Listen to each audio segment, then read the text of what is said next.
Hello everyone, and in today's episode we're decorating the kitchen for spring. Now I was going to do just separate videos, but I think I'm going to do an overall of it. So it may be two videos for my kitchen, a coffee station, and then the rest of the kitchen. So if you're interested in how the kitchen turns out, you know what to do. Stick around.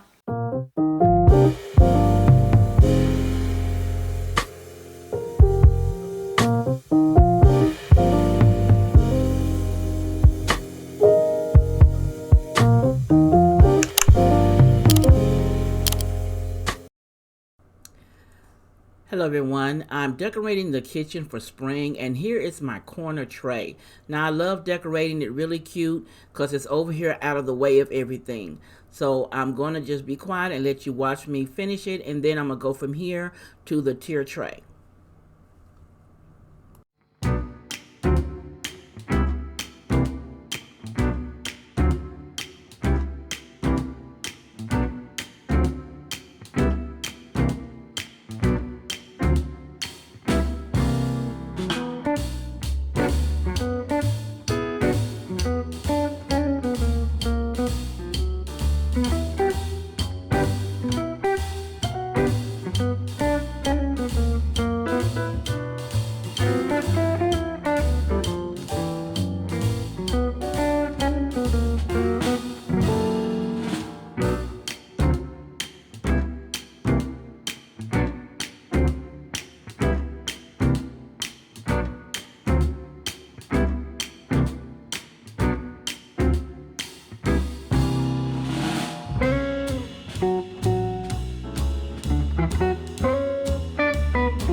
Now here are the items that I have for my tier tray. Nothing in here is new. Everything you see here I already had in my stash, and I picked out different things to use. So some of the things are going to make the cut, some of them are not. So let's jump into decorating this tier tray.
me know down below what you think of my spring kitchen. You know I love reading your comments, and I will catch you in the next episode.